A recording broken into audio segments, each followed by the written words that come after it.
ஒரு மனிதரின் பெயர் குறிப்பிடாமல் ஒரு மனிதரை பற்றி திருமறை குர்ஆன் பேசுகிறது. அவர் ஒரு ஊருக்கு கழுதையில் பயணம் சென்றார். அந்த ஊர் சிதைந்து சின்னாபின்னமாகி இருந்தது. முற்றுமுழுதாக அந்த ஊர் அழிந்து போயிருந்தது. அந்த ஊரின் அழிவை பார்த்த அவர் ஆச்சரியப்பட்டார். அழிந்து போன இந்த ஊரை அல்லாஹ் எப்படி உயிர்ப்பிப்பான் என்று எண்ணினார். அல்லாஹ் அவருக்கு தனது ஆற்றலை நேரடியாக காட்ட விரும்பினான். அல்லாஹ் அவரை 100 வருடங்கள் மரணிக்கச் செய்தான். பின்னர் அல்லாஹ் அவரை உயிர்ப்பித்தான். அவர் 100 வருடங்கள் மரணித்த நிலையில் இருந்தது அவருக்குத் தெரியாது. தூங்கி விழிப்பது போல் அவர் உணர்ந்தார்.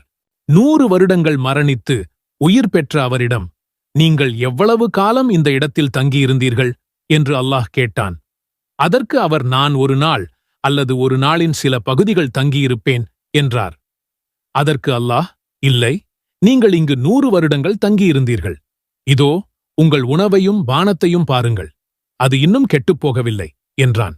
அவர் கொண்டு வந்த உணவு 100 வருடங்களாகியும் கெட்டுப்போகாமல் இருந்தது. இதோ உங்கள் கழுதையை பாருங்கள் என்றான் அல்லாஹ். அவரது கழுதை இறந்து கிடந்தது. அதன் எலும்புகள்தான் எஞ்சியிருந்தது. இதோ அந்த எலும்பில் எப்படி நாம் சதையை சேர்க்கின்றோம் என்று பாருங்கள் என்று சொன்னான் அல்லாஹ். இறந்து அழிந்து எலும்புகள் மட்டுமே எஞ்சியிருந்த கழுதையின் எலும்புகள் இணைந்தன. அதற்கு சதையும் தோலும் உருவானது. அந்த கழுதை உயிர் பெற்றது. இறந்த கழுதைக்கு அல்லாஹ் உயிர் கொடுப்பதைக் கண்ணால் கண்ட அவர், அல்லாஹ் அனைத்துக்கும் ஆற்றல் உள்ளவன் என்று தனது இறை நம்பிக்கையின் உறுதியை வெளிப்படுத்தினார்கள். இந்த சம்பவத்தில் அல்லாஹ் தரும் மிகப்பெரும் படிப்பினை என்னவென்றால், உணவையும் பானத்தையும் மனிதர்களாகிய நீங்கள் சில கெமிக்கல்களை பயன்படுத்தி பல நாட்கள் அது கெட்டுப் போகாமல் பாதுகாத்துக் கொள்ளலாம். ஆனால் உணவையும் பானத்தையும் பாதுகாப்பது போல் உங்களால் கழுதையின் உயிரை ஒருபோதும் காப்பாற்ற முடியாது. அனைத்து ஜீவராசிகளின் உயிர்களும் என் கைவசத்தில் இருக்கிறது என்பதை இறைவன் குர்ஆனில் இந்த வரலாறு மூலம் நமக்கு புரிய வைக்கிறான். இன்னும் 100 ஆண்டுகள் அல்லாஹ் மரணத்தை கொடுத்து மீண்டும் அவரை எழுப்பியவுடன் அவர் சொல்கின்ற வார்த்தை, ஒரு நாள் அல்லது ஒரு நாளின் சிறு பகுதிதான் நான் இங்கே தங்கியிருப்பேன் என்று சொல்கிறார். இதே வார்த்தையைதான் குர்ஆனில் சொல்லப்படும் குகைவாசிகளும் பயன்படுத்தினார்கள். அல்லாஹ் குர்ஆனில் அத்தியாயம் 18 குகைவாசிகள் என்ற வரலாற்றை சொல்லிக் காட்டுகிறான். அந்த வரலாற்றில் குகைவாசிகள் 300 ஆண்டுகளுக்கு மேலாக இறைவன் ஒரு குகையில் தூக்கத்தை கொடுத்தான். 300 ஆண்டுகளுக்குப் பிறகு அவர்களுக்கு தூக்கத்திலிருந்து விழிப்பை ஏற்படுத்தினான். தூக்கத்திலிருந்து எழும்பிய பின் குகைவாசிகள் கேட்ட கேள்வியே அல்லாஹ் திருமறை குர்ஆனில் சொல்லிக் காட்டுகிறான். அத்தியாயம் 18 வசனம் 19 அவர்கள் தமக்கிடையே விசாரித்துக் கொள்வதற்காக அவர்களை எழுப்பினோம். அவர்களில் ஒருவர், நீங்கள் எவ்வளவு நாள் தங்கியிருந்தீர்கள் எனக் கேட்டார். நாம் ஒரு நாள் அல்லது ஒரு நாளில் சிறிது நேரம் தங்கியிருப்போம் என்று பதிலளித்தனர்.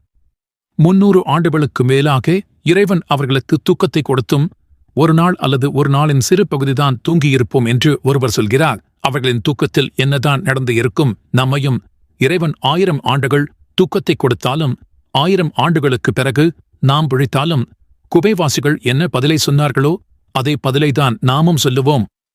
தூக்கத்தின் போது நம் உயிர் இன்றி செல்கிறது. இஸ்லாமிய நம்பிக்கை அடிப்படையில் மறுமை என்ற ஒரு வாழ்க்கை இருக்கிறது. அந்த வாழ்க்கையில் ஒரு நாள் என்பது உலக கணக்கின்படி 1000 ஆண்டுகளுக்கு சமமானது. மனிதன் தூங்கும் போது உலகத்தின் 1000 ஆண்டுகள் சமமான மறுமையின் கணக்கில் போய் தூங்குகிறான். அதனால்தான் தூங்கி எழும்பியவுடன் ஒரு நாள் அல்லது ஒரு நாளின் சிறு பகுதி தூங்கி இருப்போம் என குகைவாசிகள் சொன்னார்கள். அதனால் விழித்து இருப்பதை விட தூக்கத்தில் போது விரைவாக காலம் கடந்து விடுகிறது. உதாரணத்திற்கு சொல்வதாக இருந்தால், ஒரு மனிதனுக்கு 1000 ஆண்டுகள் இந்த உலகத்தில் வாழுவதற்கு அவகாசம் கொடுத்தால் மறுமை வாழ்க்கையோடு ஒப்பிட்டு பார்த்தால் 24 மணி நேரம் வாழுகிறான். அதையும் பாதியாக குறைத்து 500 ஆண்டுகள் இந்த உலகத்தில் வாழுவதற்கு அவகாசம் கொடுத்தால் மறுமை வாழ்க்கையோடு ஒப்பிட்டு பார்த்தால் 12 மணி நேரம் வாழுகிறான்.